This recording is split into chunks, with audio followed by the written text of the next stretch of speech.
Канал Валерия Табакова представляет «Дело Зинченко. Телефон и показания под насилием». Уважаемые зрители, я юрист Валерий Табаков, и сегодня я хочу поделиться своим анализом и рекомендациями по уголовному делу Вячеслава Зинченко. Я не адвокат Зинченко, но как профессионал в области права я вижу в этом деле серьезные проблемы, которые требуют внимания. Моя цель предложить защитникам Зинченко и самому Вячеславу стратегию, которая поможет обеспечить справедливое рассмотрение дела. В центре нашего обсуждения показания Зинченко о принадлежности изъятого телефона и файлах на нем. Обстоятельства, которые ставят под сомнение их юридическую силу этих показаний. Это видео будет подробным, чтобы полностью разобрать ситуацию и дать четкие рекомендации. Давайте начинать. Первый ключевой момент – это признание Вячеслава Зинченко о том, что изъятый в его квартире телефон якобы принадлежит ему, а файлы на этом устройстве были загружены им самим. С юридической точки зрения такие показания могут быть важны, но их значение зависит от того, как они были получены, и есть ли другие доказательства. Лично я не верю, что телефон действительно принадлежал Зинченко, и что именно он загружал туда файлы. Почему? Потому что по имеющейся информации эти показания были получены в условиях, которые вызывают серьезные вопросы. Мне известно, что при задержании 25 июля 2024 года Вячеслав Зинченко был избит сотрудниками правоохранительных органов. Кроме того, во время пребывания в следственном изоляторе он подвергался насилию. Эти обстоятельства подтверждаются тем, что Зинченко ходатайствовал о помещении в отдельную камеру из-за угроз его безопасности. Но суд, к сожалению, отказал в этом. Такие условия содержания и факт насилия ставят под сомнение добровольность его показаний. Согласно статье 87 Уголовного процессуального кодекса Украины, доказательства, полученные с нарушением прав человека, в том числе путем насилия или угроз, являются недопустимыми. Это значит, что если защита докажет факт избиения или насилия, показания Зинченко о принадлежности телефона и загрузке файлов должны быть исключены из дела. Хотя на данный момент у нас нет подтвержденных медицинских доказательств насилия, я настоятельно рекомендую адвокатам Зинченко немедленно зафиксировать любые возможные следы физического воздействия. Например, запросить медицинское освидетельствование или собрать свидетельские показания.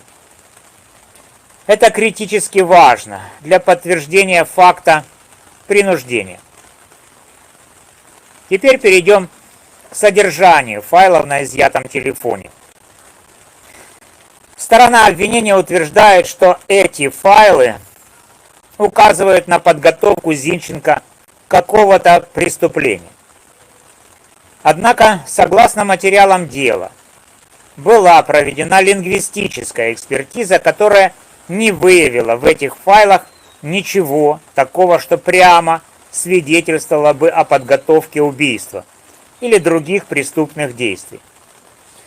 Это крайне важный момент, и я хочу, чтобы вы его запомнили. Согласно статье 75 УПК Украины, доказательства, полученные в результате экспертизы, имеют приоритетное значение, если экспертиза проведена в соответствии с установленными процедурами. Если лингвистическая экспертиза действительно не нашла в файлах ничего компрометирующего. А это так. Сторона обвинения обязана объяснить, почему она считает эти файлы уликой. И вообще, считает ли она эти файлы уликой. На данный момент таких обоснований, насколько мне известно, нет. Это серьезный пробел в позиции обвинения. Более того, статья 23 УПК Украины гарантирует принцип состязательности сторон. Это значит, что защита имеет право требовать, чтобы результаты экспертизы были оглашены в суде и приобщены к материалам дела. Если обвинение игнорирует выводы экспертизы, это может быть основанием для заявления о нарушении принципа состязательности. Я рекомендую адвокатам Зинченко подать соответствующее ходатайство, чтобы суд дал правовую оценку результатам экспертизы. Кроме того, я ставлю под сомнение сам факт принадлежности телефона Зинченко. Даже если телефон был изъят в его квартире, это не доказывает, что он принадлежит именно ему, и что именно он загружал туда файлы. Для этого нужны объективные доказательства. Данные оператора связи, отпечатки пальцев, геолокация или другие технические сведения. Я советую защитникам Зинченко ходатайствовать о проведении независимой экспертизы телефона, чтобы установить, действительно ли он принадлежал их подзащитному. Действительно ли подзащитный контролировал этот телефон, будучи во Львове. И кто загружал туда файлы. Вернемся к показаниям Зинченко. Как я уже сказал, есть основания полагать, что они были получены под принуждением. Статья 95 УПК Украины требует, чтобы показания подозреваемого были добровольными. Если человек признается в чем-то под давлением, угрозами или в результате физического насилия, такие показания не имеют юридической силы. Это базовый принцип справедливого правосудия, закрепленный в украинском законодательстве. Мне известно, что Зинченко был избит при задержании и подвергался насилию в СИЗО. Более того, его ходатайство о переводе в отдельную камеру, поданное из-за угроз безопасности, было отклонено судом.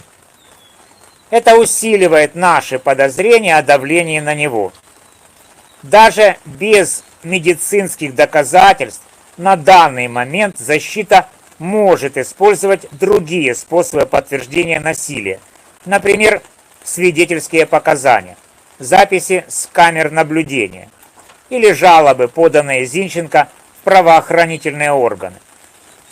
Я рекомендую адвокатам немедленно подать жалобу в Государственное бюро расследований для проверки действий сотрудников, причастных к задержанию и содержанию Зинченко.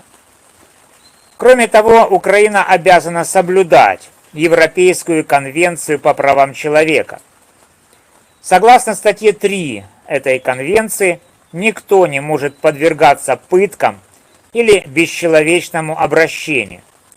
Если защита докажет факт насилия, это станет основанием не только для исключения показаний, но и для привлечения виновных к ответственности. Это также может быть использовано в будущем в Европейском суде по правам человека, если дело дойдет до международного уровня.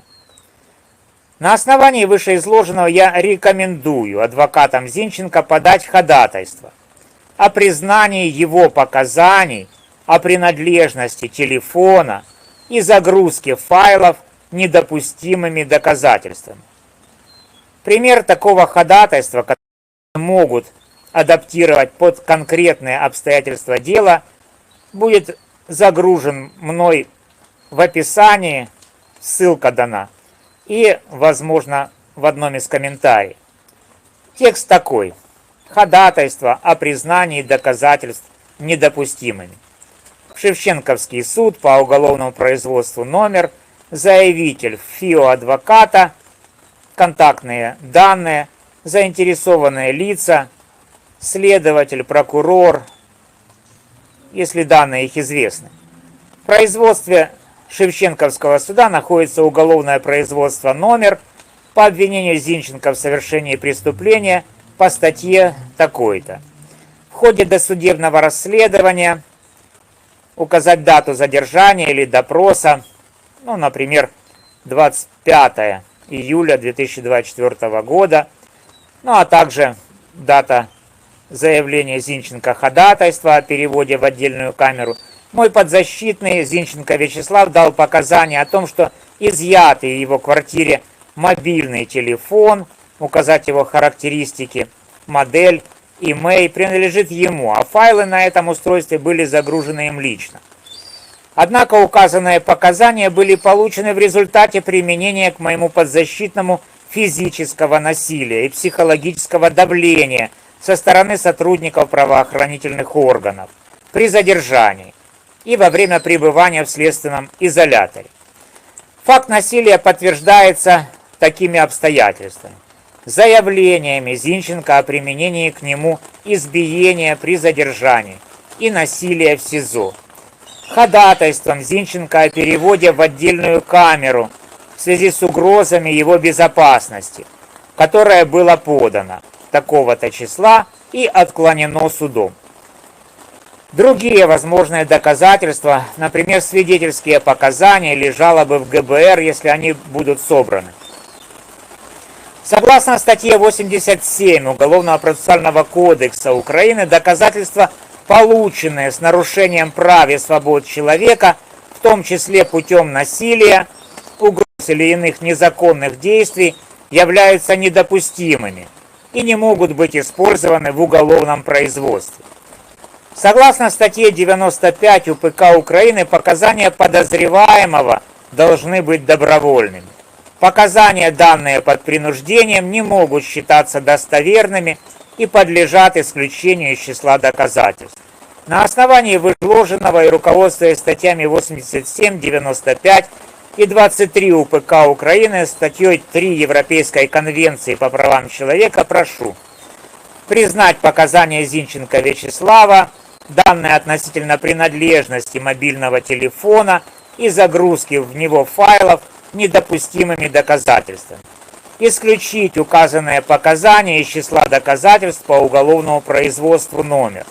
Обязать сторону обвинения предоставить объективные доказательства принадлежности телефона Зинченко, такие как результаты независимой экспертизы, отпечатков пальцев, ДНК или данных оператора связи. Приобщить к материалам дела результаты лингвистической экспертизы, подтверждающие отсутствие в файлах телефона доказательств подготовки преступления и загрузки туда файлов лично Зинченко. Приложение: копия ходатайства Зинченко о переводе в отдельную камеру, другие документы, например, жалобы в ГБР или свидетельские показания, дата, подпись. Я настоятельно рекомендую адвокатам Зинченко предпринять следующие шаги. Фиксация фактов насилия. Даже если медицинские доказательства пока отсутствуют, необходимо немедленно запросить медицинское свидетельствование Зинченко для выявления возможных следов травм. Также стоит собрать свидетельские показания или запросить записи с камер наблюдения при задержании в СИЗО. Жалоба в ГБР. Подать жалобу в Государственное бюро расследований на действия сотрудников правоохранительных органов, причастных к избиению и насилию. Экспертиза телефона. Ходатайство о проведении независимой экспертизы телефона для установления его принадлежности, а важно также и источника файлов, кто их туда загружал. И контролировал ли Зинченко этот телефон, если будет установлена его принадлежность, в момент загрузки файла.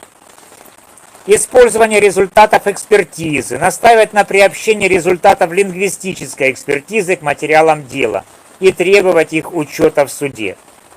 Обжаловать отказ суда. Рассмотреть возможность обжалования решения суда об отказе в переводе Зинченко в отдельную камеру. как это может быть связано с нарушением его права на безопасность, статья 3 ЕКПЧ. Зинченко, в свою очередь, должен активно сотрудничать с адвокатами, предоставляя всю информацию о фактах насилия и обстоятельствах дачи показаний. Если он продолжает находиться в опасности в СИЗО, необходимо повторно подать ходатайство о мерах защиты. Дело Зинченко – это не просто история одного человека. Это вопрос соблюдения закона и защиты прав каждого гражданина. Если правоохранительные органы будут безнаказанно применять насилие, чтобы выбить показания, игнорировать результаты экспертиз и нарушать принципы справедливого правосудия, это создает угрозу для всех нас. Сегодня это Зинченко, а завтра это может быть любой из вас. Я призываю всех, кто смотрит это видео, следить за делом и поддерживать борьбу за справедливость. Если у вас есть информация, которая может помочь в расследовании, свяжитесь с адвокатами Зинченко или поделитесь ею анонимно. Можно и со мной. Мы будем публиковать обновления по делу на этом канале, так что подписывайтесь, чтобы оставаться в курсе. В заключение хочу подчеркнуть. Показания Зинченко, вероятно, полученные под насилием, могут быть доказательством. Лингвистическая экспертиза не нашла в файлах телефона ничего, что указывало бы на преступление. Я рекомендую адвокатам Зинченко подать ходатайство об исключении этих показаний и требовать объективных доказательств от обвинения. Закон должен защищать права человека, а не служить инструментом репрессий. Спасибо за внимание. Это видео заняло 17 минут. И это потому, что я хотел подробно объяснить ситуацию и дать конкретные рекомендации. Если есть вопросы у вас или комментарии, оставляйте их под видео. Мы продолжаем следить за делом и бороться за справедливость. С вами был юрист Валерий Табаков. До новых встреч!